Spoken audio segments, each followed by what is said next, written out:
This is Lisa from Mobile Tech Review, and today we're looking at the Toshiba Satellite C75D. This is an affordable laptop, $479, but a big display, 17.3 inches, quite bright. Obviously, you can have a large keyboard inside. It's a general purpose notebook with AMD A4 APU inside. We're going to look at it now. So this is the Toshiba Satellite C75D, or D/A to be very specific, and there's a couple of different variants out, but all of them have pretty much the same thing in common. They're slightly split personality notebooks at first, you would think. 17.3-inch display, so you're thinking desktop replacement here, probably pretty powerful, but not so much. This is an AMD A4 APU inside. That's what AMD refers to. There's their combo CPU, GPU setup inside, and that's about the same speed as you're looking at with a old Sandy Bridge Core i3 or Pentium, depending on the test you're doing. So this one is for light lifting only in terms of processing power. So there you have it, that split personality. But you know, I know there are people who need that kind of machine. They don't need a whole lot of computing power. They're just doing their email, they're surfing the web, they need to use MS Office, watch some movies. Don't want to spend a lot of money, but would love to have a big screen to really enjoy movies. Maybe text is a little bit larger also, a little bit easier on the eyes for those who don't have really acute vision. In fact, the 17.3-inch display is not too bad for the price. Now, this is not a $1,000 notebook, so you're not going to get IPS and awesome contrast or colors or anything like that here, but it is brighter than average. It's nice to see. It's about 350 nits of brightness. Colors, however, are not super rich. You don't even have to run a color gamut test on this to see that. Not a whole lot of saturation. Contrast is decent on this, and it's 1600 by 900. That's one nice thing. Often with budget machines, it's 1366 by 768 resolution, which gets to be comically just terrible on something as big as a 17-inch screen. So 1600 by 900 is pretty doable. It's bright. The text is reasonably clear. So again, for the price, we're not going to complain too much. Obviously, we have room for a large keyboard here, this machine being a 17-inch machine, but Toshiba chose to leave a lot of room on each side. You notice they didn't bring the keyboard out to the sides, so that means your number pad is right butted up against the keyboard area. No separation there. A little bit strange, that. Otherwise, it's perfectly normal keyboard layout, good size. This is not an island-style chiclet keyboard. It's the side-to-side flush keyboard, which is fine. I don't think island keyboards are necessarily a whole lot better than this kind of design. One thing I'm not too thrilled about is there's not a whole lot of key travel. For a machine that's fairly big, granted it's on the thin side for a 17-inch machine, but still, you can see the profile of the keys right here. Not so much room, not much travel. It's not terrible. I can type on that pretty quickly, but just something to note that you're not going to get really deep key travel here. There's a little bit of trampolining in the center, but really it's not so bad. I'm not going to complain about that too much. The trackpad, as you can see here, is pretty small. It's got a texture on it, kind of like a grid line thing going on, and that's fine, and a very distinct area here, so you know when your fingers are wanded out. But I'm surprised at how, relatively speaking, small that it is. It's a little bit, well, disappointing. But it does work. It is usable. It's not one of those swirly trackpads where the cursor ever jumps on you. In fact, it's by default a little bit on the slow and staid end of things. Gets the job done. As we're looking at this space bar right here, you can see is actually a little shorter than normal. Usually the space bar extends out a bit under the M key, and it doesn't here. So that's a little bit annoying. Again, not a deal breaker.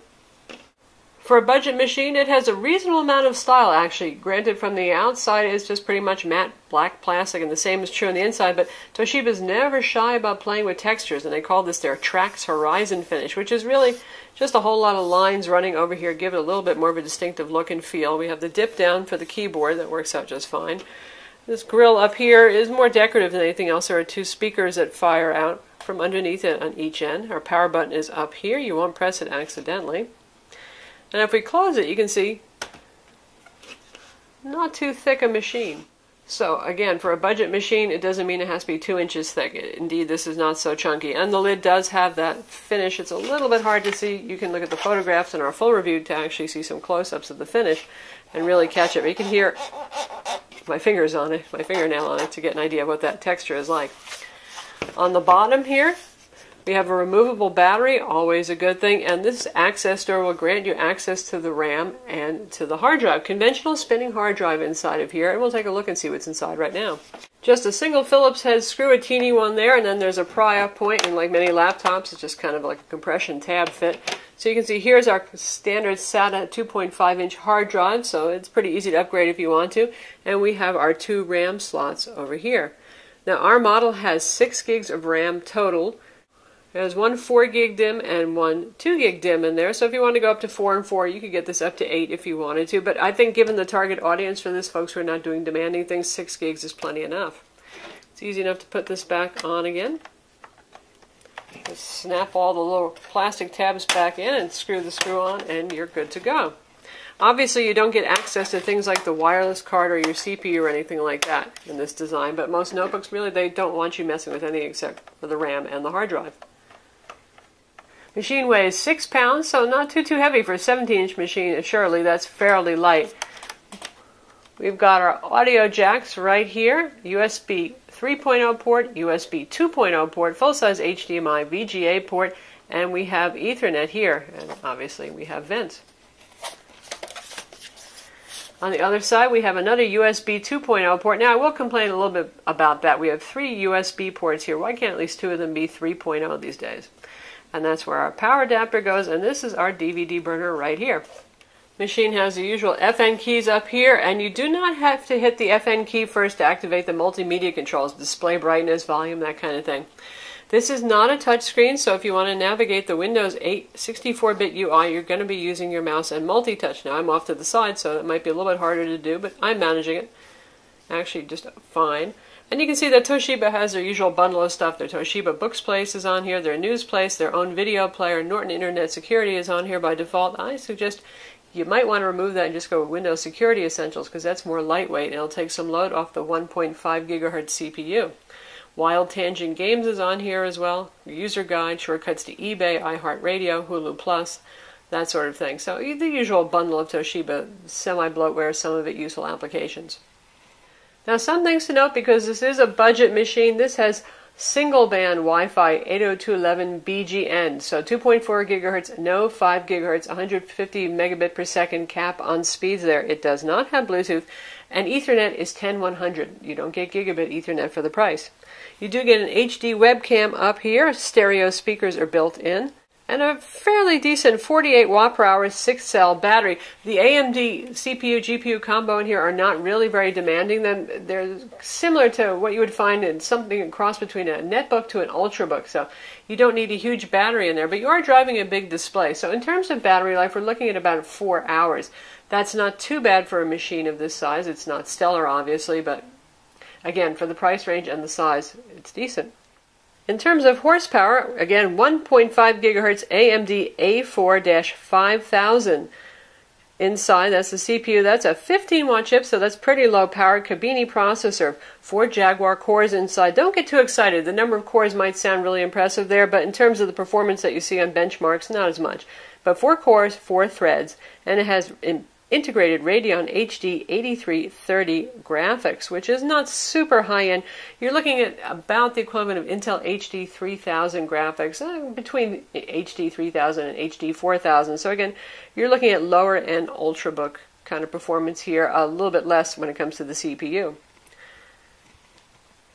For Windows Experience Index, we've got a 5.1 for the processor. RAM is 6.5, desktop graphics 4.4, 3D graphics 6.0, and the conventional spinning 5400 RPM hard drive, ours is a 500 gig model, scores the usual 5.9, which is pretty much what every spinning hard drive scores. So the calculations per second, the processor score there, often we see 6.9 or so for a ULV Ultrabook Intel CPU. So that gives you a gauge of where you're at here. That said, that this latest generation for the AMD A4 is actually pretty responsive, and just doing day-to-day tasks, I haven't been suffering. I can tell you that it's a very usable computer.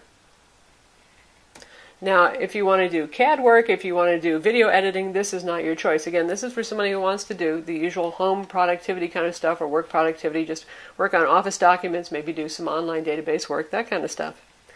For synthetic benchmarks, On PC Mark 7, it scored a 1705. 3D Mark 11, for performance mode, 574. Graphics got a 512. Physics got a 1609 there.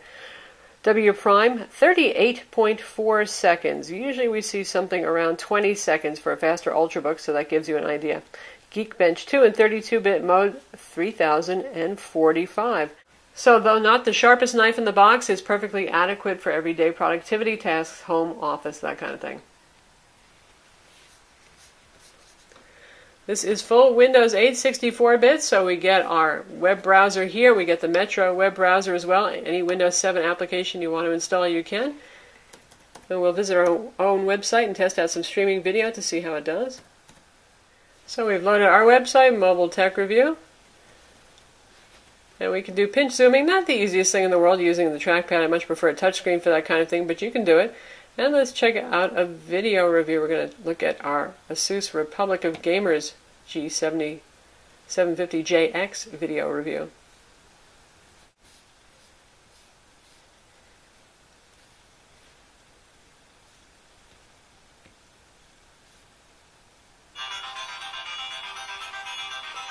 We're up to 720p because that's what matches it. You can see here the speakers sound a bit tinny.